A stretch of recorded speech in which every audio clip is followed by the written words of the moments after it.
Leon, what's happening in this analytical lab behind us? This is where our two PhD analytical chemists work, and this is where it validates all the magic that happens in the wet lab, basically. So we have a state-of-the-art facility here. We've got a couple of $1 million worth of equipment, and this is the solid phase laboratory behind me here, and just across here is where we do all of our liquid phase analysis. So here is a laser-induced breakdown spectrometer, XRD, XRF with an FTIR and a particle size analyzer. So basically you don't need to understand those acronyms, but essentially this is where all the solid samples get analysed. So as ore comes in, this is where it'll start its journey, and after ore has been processed, its journey will be split between this lab and the adjacent lab. Yeah, a little bit beyond my technical capability, but it sounds impressive. Can you explain, what the resource maximisation process is? Because that's what it's all about at the end of the day, is it? Yeah, so we're striving for zero waste. It's aspirational, however, what that encompasses is maximising the potential value out of any feedstock. So essentially we follow the ore body for its primary targets, but also secondary and tertiary targets. So for example, lithium would be a primary target, as would tantalum or rubidium, for example. However, because they're all encased within silicate ore bodies, then we get these tertiary products such as silica, alumina along the way. So our first and most largest process within our flow sheet is the silica circuit, and by removing the silica, it's generally 2/3 of the feedstock, and we turn that into a high value product. And in doing so, we make water, we have a high purity silica product, and we get our primary reagent back. And then below that circuit is where we start to target those other components, and next most significant component is alumina. We have 3 different compounds we can remove that as, depending on the chemistry and what commodity we're exactly chasing.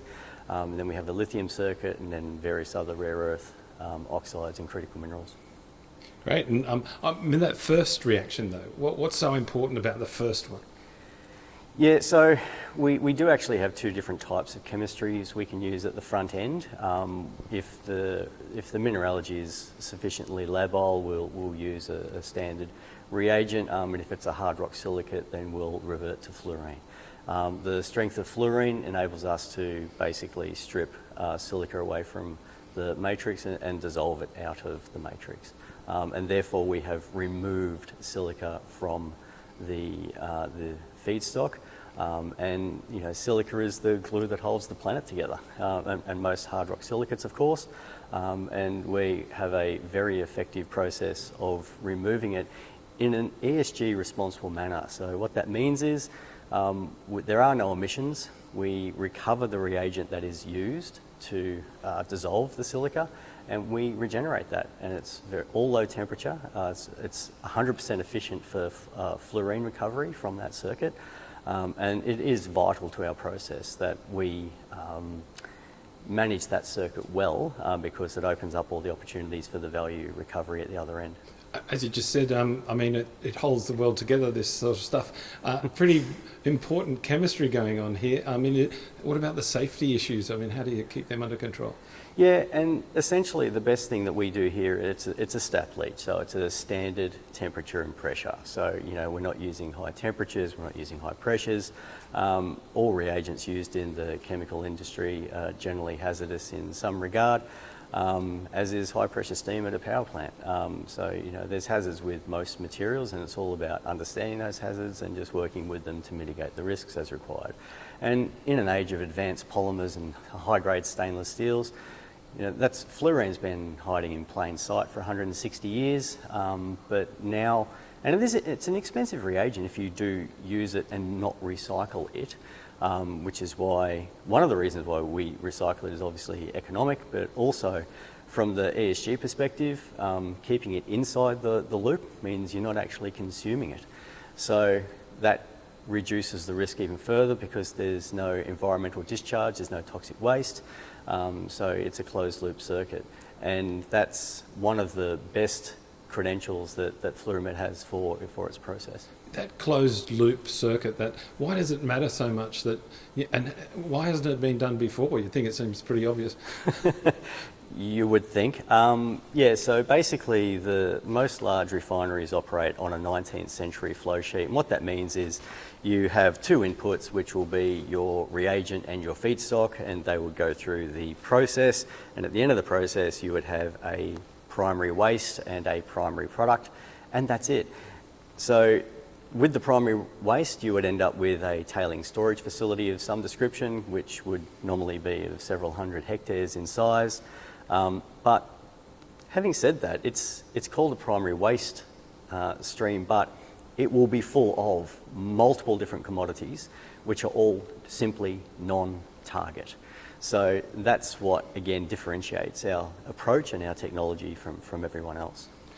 I suppose from an engineering standpoint, what you're going to use a continuous stirred tank reactor, or CSTR. Correct. How does that work? It's a bucket with baffles, is essentially all it is. So that's the technical name used by chemical engineers for what the unit actually is. And they are essentially just a round vessel that has baffles in it that ensures that the reagent can continually and effectively reach new surfaces of the material you're trying to dissolve or react with. Essentially, it avoids tennis ball chemistry, whereby you get a boundary layer around the particle. It stops that by hitting the baffles and the stirrer very frequently, very vigorously. So it optimizes the efficiency of the reagent being used. Now, you probably just explained that, but I'll ask you in a different way. What are the operational benefits compared to traditional refining? The operational benefits, it actually is a quite different question, mostly because we're not putting any energy into the primary reaction per se. So if we're talking about a normal mineral acid leach or even a fluorine leach, we're letting the reagents do the work by optimizing the conditions for them to do so without adding energy in the form of temperature or pressure.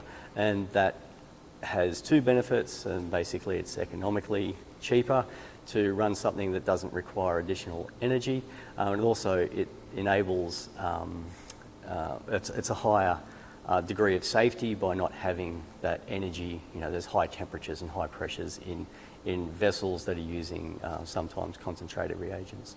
Well, finally, what would you say is the technical advantage that makes RMP unique? So in a world of ever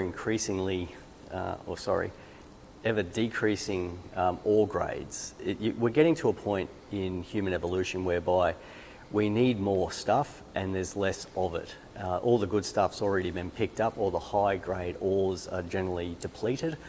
So now it's time to start refining smarter. So this technology, again, it's been hiding in plain sight for about 160 years. It's the time for this chemistry. I mean, we are chasing critical minerals. Critical minerals are very expensive. Doing a closed loop, zero waste option means your processing cost is higher, but so are the products that you're recovering. So it is a complete game changer for how the entire industry could, and I would argue should, be operated. So that's why we stand out well above and separate from all of our competitors. It's a big ask. It's a big thing to do. A lot of people are probably thinking it'll never happen, but what do you think? Never say never. I'm sure nothing else could ever possibly go wrong from this point forward, but look, it is a big ask to do something this differently, but it's logical. It's the time for this technology to come to the forefront of how we as a species try to recover resources that we deem critical or essential to our modern lives. So, the question might as well be, how do you eat an elephant? Just one bite at a time. So, we just go one step at a time. We have just not only closed out our silica circuit, we're making high purity silica from what is essentially the industry's primary waste product. So we didn't envisage that's where we would end up. We just needed a closed silica circuit. But as we went through our optimization initiatives, step by step, we just found these new improvements along the way. and we've made an incredibly high value product out of what was the primary waste product. We are building a new wet laboratory as we speak. We're doubling the size of our team over the next 12 months. And it's just the more we scratch the surface of various different commodities, the more value we're finding and the more potential products we're getting out. You know, there's a limit to what we can do. Everything needs to be economically viable. The only two questions we need to answer: does it work? Is it worth it?